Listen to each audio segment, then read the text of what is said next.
ಬಿಜೆಪಿಯವರು ಸುಳ್ಳು ಹೇಳೋದ್ರಲ್ಲಿ ನಿಸೀಬರು. ಅವ್ರ ಮಾತಿನಲ್ಲಿ ಯಾವುದೂ ಸತ್ಯ ಇಲ್ಲ, ಮತ್ತೆ ಅವ್ರು ಏನು ಹೇಳ್ತಾರೆ ಅದರಂತೆ ನಡ್ಕೊತಾ ಇಲ್ಲ. ಅದರಿಂದ ಬಿಜೆಪಿಯವ್ರ ಬಗ್ಗೆ ನಾನು ಹೆಚ್ಚು ರಿಯಾಕ್ಟ್ ಮಾಡೋಕ್ಕೆ ಹೋಗಲ್ಲ. ನಾವು ಈ ಕ್ಷೇತ್ರದಲ್ಲಿ ಅವರು ಸೋಲ್ತೀವಿ ಅಂತಕ್ಕಂಥ ಭಯದಿಂದ ಹಂಗೆಲ್ಲ ಬಾಯಿಗೆ ಬಂದಾಗೆಲ್ಲ ಮಾತಾಡ್ತಾರೆ. ಸರ್, ಈಗ ಯತ್ನಾಳ್ ಅವ್ರನ್ನ ಉಚ್ಚಾಟನೆ ಮಾಡುವಂಥವ್ರು ಅಂಥವ್ರನ್ನೇ ಕರ್ಕೊಂಡ್ಬಂದು ಪ್ರಚಾರ ಮಾಡುವಂಥ ಅನಿವಾರ್ಯ ಪರಿಸ್ಥಿತಿಗೆ ಬಿಜೆಪಿ ಅವರು ಬಂದ್ರ ಅಂದರೆ ಅವರು ಸೋಲ್ತೀವಿ ಅಂತ ಗೊತ್ತಾದ ಮೇಲೆ ಅವ್ರು ಉಚ್ಚಾಟನೆ ಮಾಡಿದ್ದಾರೆ ಅಂಥವ್ರನ್ನೇ ಕರ್ಕೊಂಬರ್ತಿದ್ದಾರೆ. ಬಿಜೆಪಿಯವರು ಇದ್ದಾರಲ್ಲ, ಒಂದು ಕಡೆ ಉಚ್ಚಾಟನೆ ಮಾಡೋದು, ಇನ್ನೊಂದು ಕಡೆ ಅವ್ರ ಕಡೆನೇ ಕರ್ಕೊಂಡ್ಬಂದು ಅವ್ರಿಗೆ ಗ್ವಾಗರೋದು, ಅವ್ರ ಕೈಲಿ ಪ್ರಚಾರ ಮಾಡಿಸೋದು. ಸೊ ಇದು ದ್ವಂದ್ವ ನೀತಿ ಅಲ್ವಾ?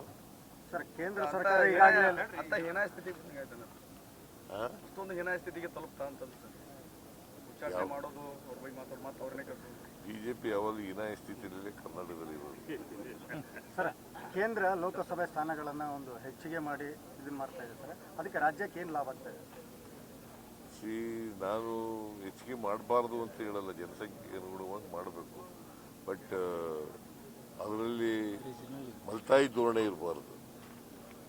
ದಕ್ಷಿಣದ ರಾಜ್ಯಗಳಿಗೆ ಕಡಿಮೆ ಮಾಡೋದು, ಉತ್ತರ ರಾಜ್ಯಗಳಿಗೆ ಜಾಸ್ತಿ ಮಾಡೋದು, ಆ ಥರ ಎಲ್ಲ ಮಾಡೋಕ್ಕೆ ಹೋಗ್ಬಾರ್ದು. ಎಲ್ಲ ಯೂನಿಫಾರ್ಮ್ ಆಗಿ ಇರಬೇಕು. ಸರ್, ಗ್ಯಾಸ್ ಸಿಲಿಂಡರ್ಗಳ ಅಭಾವದಿಂದಾಗಿ ಆಟೋ ಚಾಲಕರು ಬೀದಿ ಪರಿಸ್ಥಿತಿ ನಿರ್ಮಾಣ ಆಗಿದೆ. ಸದ್ಯದ ಪರಿಸ್ಥಿತಿಯಲ್ಲಿ ಕೇಂದ್ರ ಸರ್ಕಾರ ಮಾಡಬೇಕ್ರಿ, ಇದು ಕೇಂದ್ರ ಸರ್ಕಾರದ ಕರ್ತವ್ಯ. ಗ್ಯಾಸು ಸಿಲಿಂಡರ್ಗಳನ್ನ ಕೊಡ್ತಕ್ಕಂಥದ್ದು ಕೇಂದ್ರ ಸರ್ಕಾರದ ಕರ್ತವ್ಯ, ರಾಜ್ಯ ಸರ್ಕಾರದ್ದಲ್ಲ. ರಾಜ್ಯ ಸರ್ಕಾರ ವಿತರಣೆ ಮಾಡೋದಷ್ಟೇ. ಆಟೋ ಚಾಲಕರು ಕೆ.ಎಚ್. ಮುನಿಯಪ್ಪ ಅವ್ರ ಮನೆಗೆ ಮುತ್ತಿಗೆ ಹಾಕ್ತೀವಿ ಅಂತ ಎಚ್ಚರಿಕೆ ಕೊಟ್ಟಿದ್ದಾರೆ. ಯಾಕೆ ಇದೇ ಒಂದು LPG CNG ಸಿಗದೇ ಇರೋದಕ್ಕೆ ಮುನಿಯಪ್ಪ ಅವ್ರ ಮನೆಗೆ ನರೇಂದ್ರ ಮೋದಿ ಅವ್ರಿಗೆ ಗೆರವು ಮಾಡಬೇಕು, ಅವ್ರಿಗೆ ಗೆರವು ಮಾಡಬೇಕು, ಅವ್ರಿಗೆಲ್ಲ ಇದು ಮಾಡ್ತಾ ಇರೋದು. ಯುದ್ಧ ಇದೆ, ಯುದ್ಧ ನಡೀತದೆ. ಬಟ್ ಇವರು ಗ್ಯಾಸ್ ಸಿಲಿಂಡರ್ಗಳನ್ನ ಪೂರೈಕೆ ಮಾಡ್ತಕ್ಕಂಥವ್ರು ಕೇಂದ್ರ ಸರ್ಕಾರ. ಎರಡು ಉಪಚುನಾವಣೆಗಳ ಫಲಿತಾಂಶ ರಾಜ್ಯ ರಾಜಕಾರಣದ ಮೇಲೆ ಪರಿಣಾಮ ಬೀರುತ್ತೆ ಅಂತ ವಿಜೇಂದ್ರ ಹೇಳ್ತಾ ಇದ್ದಾರೆ. ಎಸ್ಪೆಷಲಿ CM ಅವ್ರ ಸ್ಥಾನದ ಮೇಲೆ ಪರಿಣಾಮ ಬೀರುತ್ತೆ ಅಂತೇಳಿ ವಿಜೇಂದ್ರ ಅವರು ಹೇಳ್ತಾ ಇದ್ದಾರೆ. ನಾವು ಗೆಲ್ತೀವಲ್ಲ, ಪರಿಣಾಮ ಯಾಕೆ ಬೀಳ್ತದೆ? ಎರಡೂ ಕಡೆ ನಾವು ಗೆಲ್ತೀವಿ. ದಾವಣಗೆರೆನಲ್ಲೂ ಗೆಲ್ತೀವಿ, ಇಲ್ಲೂ ಗೆಲ್ತೀವಿ. ವಿ ಸೋಮಣ್ಣ ಅವರು ಇಲ್ಲಿ ಕಾಂಗ್ರೆಸ್ ಅಭ್ಯರ್ಥಿ ಸೋಲ್ತಾರೆ ಅನ್ನುವಂತ ಬೈಕ್ಗೆ CM ಅವ್ರನ್ನ ಕರೆಸಿ 5 ದಿನ ಇಲ್ಲಿ ಟಿಕಾಣಿ ಹೋಗುವಂತದ್ದು ಅಸಹ್ಯಕರ ಅಂತೇಳಿ ವಿ ಸೋಮಣ್ಣ ಅವರು. ಸರ್,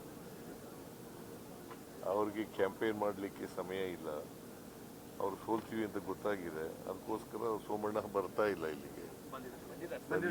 ಬಂದಿದ್ರು ಹೋಗ್ತಾರೆ,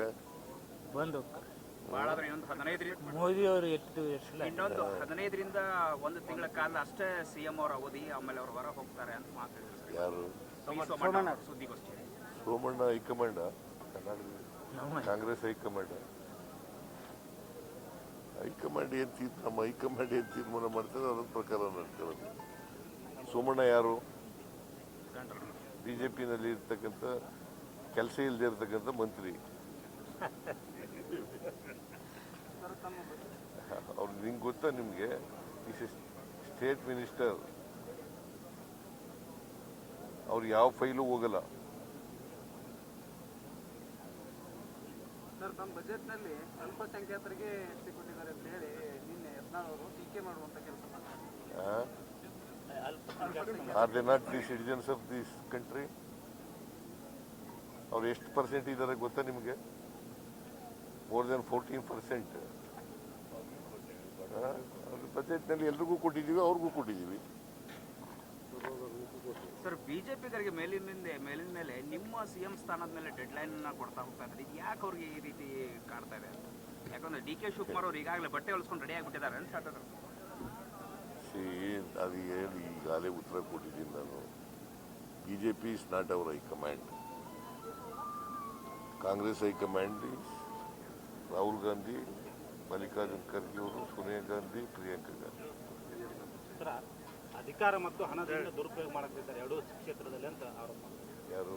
ಬಿಜೆಪಿ ಅವರು ಎರಡು ಕ್ಷೇತ್ರದಲ್ಲಿ ಅಧಿಕಾರ ಮತ್ತು ಹಣದ ದುರುಪಯೋಗದಿಂದ ಗೆಲ್ಲುವಂತ ಏನಾದ್ರು ಅಧಿಕಾರ ದುರುಪಯೋಗ ಮಾಡ್ಕೊಂಡಿದ್ರೆ ಅದು ಬಿಜೆಪಿಯವರು, ಹಣ ದುರುಪಯೋಗ ಮಾಡ್ಕೊಂಡಿದ್ರೆ ಬಿಜೆಪಿ.